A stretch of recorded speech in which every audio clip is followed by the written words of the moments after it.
आज हम respiratory physiology start करेंगे। रेस्पिरेटरी फिजियोलॉजी में ये मैं कंडक्टिंग वेज के बारे में बता रही हूँ। जो विलियर नाम के एक साइंटिस्ट थे, उन्होंने वेडियल मॉडल दिया था। उन्होंने क्या किया था, रेस्पिरेटरी जो ट्रैक है उसको दो पार्ट्स में डिवाइड किया था। एक कंडक्टिंग जोन था, एक ट्रांजिशनल जोन।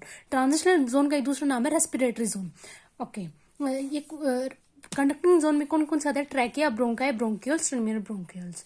और ट्रांजिशनल जोन में respiratory bronchioles, alveolar duct and alveolar sac. Okay, उसने टोटल 23 जनरेशन में पाथवे को डिवाइड किया था। फर्स्ट 16 जनरेशन जो हैं वो कंडक्टिंग जोन में आती हैं और लास्ट जो 7 जनरेशन है वो ट्रांजिशनल जोन में आती हैं। बाकी इतना कुछ इंपॉर्टेंट है नहीं ना। हम कंडक्टिंग एयरवेज के बारे में पढ़ेंगे। कंडक्टिंग एयरवेज में जो सेल होती है वो pseudo stratified columnar epithelium cell होती है। कौन सी सेल होती है, आप वैसे भी याद रख सकते हो ना, मतलब याद रखने का तरीका है, कोई लॉजिक नहीं है। जैसे हमारे नोज में हेयर्स होते हैं तो इसका मतलब सीलिया तो प्रेजेंट है वहाँ पे, तो सीलिया प्रेजेंट है। सूडो स्ट्रेटिफाइड और कोलुमनार मोस्टली जो ये हमारी जीआईटी ट्रैक की जो सेल्स होती हैं और जो ये मतलब ऐसी सेल्स जो कुछ सीक्रेट करती है ना, उसमें मोस्टली कोलुमनार एपिथेलियम ही होता है, तो सूडो स्ट्रेटिफाइड कोलुमनार एपिथेलियम। ठीक है, इसमें जो सीलिया होता है, ये जो सीलिया होता है अब इसके बारे में पढ़ेंगे। जो सीलिया, ये इंपॉर्टेंट चीज़ है। सीलिया जो होता है वो डाइनिन प्रोटीन का बना होता है। सीलिया किस प्रोटीन का बना होता है, तो डाइनिन प्रोटीन का सीलिया बना होता है। डाइनिन प्रोटीन केवल सीलिया में प्रेजेंट नहीं होता, डाइनिन प्रोटीन फैलोपियन ट्यूब में भी प्रेजेंट होता है और स्पर्म्स में भी प्रेजेंट होता है।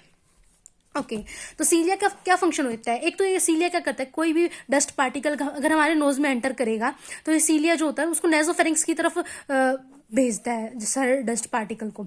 और दूसरा तो इसका फर्स्ट काम क्या हो गया, प्रोटेक्शन का काम हो गया। सेकंड काम क्या होता है, जब बच्चा माँ के पेट में होता है, जब एम्ब्रियोनिक डेवलपमेंट होती है बच्चे की, तो वो इंटरनल ऑर्गन्स जो होते हैं उसकी रोटेशन कराने में हेल्प करते हैं।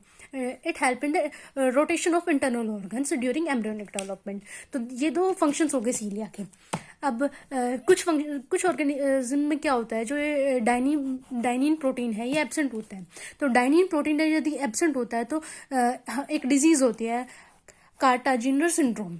ओके, कार्टाजिनर सिंड्रोम के 3 ट्रायड्स पढ़ेंगे हम। कार्टाजिनर सिंड्रोम में क्या 3 ट्रायड्स, 3 मतलब स्पेशलिटी क्या होते हैं। कार्टाजिनर सिंड्रोम के क्या सिम्टम्स होते हैं, एक तो साइनोसाइटिस होता है उस बंदे को। दूसरा, साइनोसाइटिस अगर ट्रीट नहीं किया गया तो ब्रोंकाइटिस हो जाता है। और तीसरा क्या होता है, इंटरनल ऑर्गन में रोटेशन भी अफेक्ट होगी ऐसे इंसान की। अगर मतलब ये डाइनिन प्रोटीन एब्सेंट हो गया तो उसमें क्या होता है, साइनस इन्वर्टस नाम की प्रॉब्लम होती है।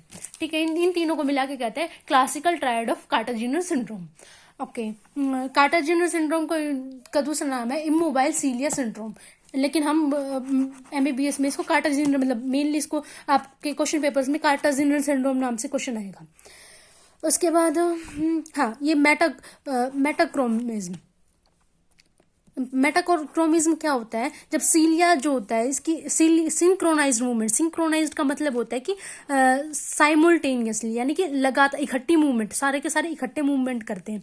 तो इनकी क्या टेंडेंसी होती है, नेजोफेरिंक्स की तरफ कोई भी स्पूटम आता है ना, कोई भी डस्ट पार्टिकल आता है उसको नेजोफेरिंक्स की तरफ भेजते हैं। तो इस मूवमेंट को, सिंक्रोनाइज मूवमेंट को कहते हैं मेटाक्रोमिज्म। उसके बाद स्पूटम क्या होता है, स्पूटम जो होता है डस्ट पार्टिकल को हम स्पूटम बोलेंगे, हम डस्ट पार्टिकल नहीं बोलेंगे नॉर्मली, कुछ नहीं, बच्चे के लिए टफ चीजें करने के लिए स्पूटम बोलते हैं। ओके, ठीक है, ये वाला पेज। हाँ, उसके बाद डाइनिन प्रोटीन यदि एब्सेंट होता है तो डाइनिन प्रोटीन सीलिया में प्रेजेंट होगा तो कौन सा सिंड्रोम होगा, कार्टाजिनर सिंड्रोम। दूसरा क्या होता है, फैलोपियन ट्यूब में भी प्रेजेंट होता है डाइनिन प्रोटीन और स्पर्म्स में भी प्रेजेंट होता है। तो स्पर्म्स में प्रेजेंट होता है तो स्पर्म की मोटिलिटी इफेक्ट होगी अगर डाइनिन प्रोटीन एब्सेंट हो तो दूसरा क्या होगा, स्पर्म्स की अगर मोटिलिटी स्लो हो जाती है तो उसको कहते हैं एस्थेनोस्पर्मिया। ओके, तो एस्थेनोस्पर्मिया होगा। और मेल और फीमेल की फर्टिलिटी जो होती है वो भी अफेक्ट होगी, मेल और फीमेल इनफर्टाइल होगी। आगे देखिए, सेकंड कंडीशन क्या हो सकती है, सीलिया भी हमारे पास नॉर्मल है किसी पेशेंट का, और ये डाइनिन प्रोटीन भी नॉर्मल है, तो सीलिया भी नॉर्मल है, डाइनिन प्रोटीन भी नॉर्मल है, लेकिन फिर भी जो स्पूटम है, जो डस्ट पार्टिकल है, फिर भी वो मूव नहीं कर रहा, सीलिया उसको मूव नहीं करा रहा। इसका मतलब क्या होगा, यानी कि डस्ट पार्टिकल बड़े साइज का तभी तो वो मूव नहीं हो रहा। तो इस कंडीशन को, इस बीमारी को कहते हैं हम सिस्टिक फाइब्रोसिस।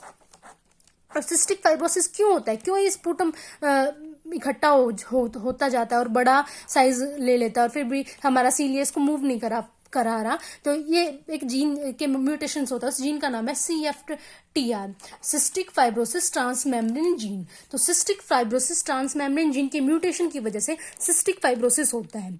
और ये इसमें क्या होता है, ये सिस्टिक फाइब्रोसिस जो जीन होती है वो, इसका काम क्या होता है कि क्लोरीन चैनल ओपनर होती है। तो अगर सिस्टिक फाइब्रोसिस जीन में म्यूटेशन हो गया तो अंदर क्लोरीन आयन की कंसंट्रेशन बढ़ जाएगी, तो क्लोरीन आयन की कंसंट्रेशन बढ़ जाएगी। इस वजह से हम इसके ट्रीटमेंट के लिए, सिस्टिक फाइब्रोसिस के ट्रीटमेंट के लिए ऐसे ड्रग्स देते हैं जो क्लोरीन चैनल ओपनर हो। तो क्लोरीन चैनल ओपनर एक ड्रग का नाम मैं बता देती हूँ आपको, ईवा कैफ्टोर, CAFTOR, ईवा कैफ्टोर, ईवा CAFTOR, ईवा कैफ्टोर। इस तरह से याद कर लीजिए, CFTR जीन के म्यूटेशन से ये, और उस ड्रग का नाम है ईवा कैफ्टोर। ओके, आगे कह रहे हैं कि जो ये कंडक्टिंग एयरवेज होते हैं, इसकी स्टेम सेल्स होती हैं, ये 2 सेल्स की बनी होती है। स्टेम सेल्स जो होती है, तो बेसल सेल होती है, दूसरा क्लारा सेल्स होती है। आगे कंडक्टिंग एयरवेज की थर्ड जो स्पेशलिटी है, उसमें यूनिक फीचर है, उसमें जो होते हैं स्मूथ मसल्स प्रेजेंट होती है। कंडक्टिंग एयरवेज में स्मूथ मसल्स प्रेजेंट होती है। इस वजह से क्या होता है, ये स्मूथ मसल प्रेजेंट नॉर्मल आता है, कॉन्स्ट्रिक्शन भी करा सकता है, डायलेशन भी करा सकता है। तो जब हमें सर्दी लगती है, कोल्ड वगैरह होता है, या फिर कोई डस्ट पार्टिकल हमारे नोज में एंटर करता है, हमारे कंडक्टिंग एयरवेज में एंटर करता है, तो ये ब्रोंकियल कॉन्स्ट्रिक्शन हो जाती है। ब्रोंकियल जो होते हैं वो कॉन्स्ट्रिक्ट कर जाते हैं, वो उनका ल्यूमन, कॉन्स्ट्रिक्ट का मतलब पास आ जाना, और डायलेशन का मतलब दूर चला जाना, डायलेट हो जाना। तो वेजो कॉन्स्ट्रिक्शन में वेजो रिलेटेड टू ब्लड वेसल्स। तो ये ब्रोंकियो कॉन्स्ट्रिक्शन में क्या होता है, जब डस्ट पार्टिकल अंदर आ जाते हैं तो कॉन्स्ट्रिक्शन हो जाता है, तो इसका मतलब पास आ गया, तो ल्यूमन का साइज जो होता है वो कम हो गया। ल्यूमन का साइज अगर कम हो गया, तो एयर जो होगी, एयर फ्लो भी कम होगी, और एयर फ्लो कम होगी तो इसका मतलब रेजिस्टेंस जो होगी वो इंक्रीज हो जाएगी। रेजिस्टेंस का मतलब होता है विरोधी शक्ति, I don't know what call in Hindi. Okay, resistance increase हो जाएगी, और एयर फ्लो डिक्रीज हो जाएगा, और ल्यूमन डिक्रीज हो जाएगा। ठीक है, वेजो कॉन्स्ट्रिक्शन कौन कराता है, पैरासिम्पैथेटिक नर्वस सिस्टम वेजो कॉन्स्ट्रिक्शन कराता है। ये चीजें याद रखने की होती है। तो इसमें कौन सा केमिकल रिलीज करता है, एसिटाइल कोलिन रिलीज करता है। दूसरा हिस्टामिन जो होता है वो ब्रोंकियो कॉन्स्ट्रिक्शन एसिटाइल कोलिन कराता है, और उसके बाद हिस्टामिन जो होता है वो भी ब्रोंकियो कॉन्स्ट्रिक्शन कराता है। और मोस्ट पोटेंट जो होता है ब्रोंकियो कॉन्स्ट्रिक्शन का ड्रग, मोस्ट पोटेंट वो है ल्यूकोट्रिन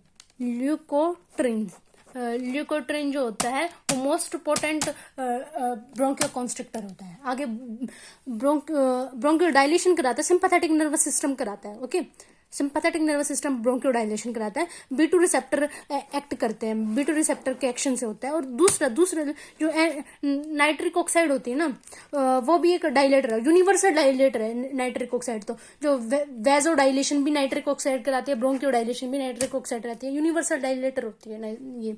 और दूसरा VIP मतलब कोई शॉर्ट फॉर्म वैसे, ओके शॉर्ट फॉर्म नहीं है, वेजो एक्टिव इंटेस्टाइनल पेप्टाइड।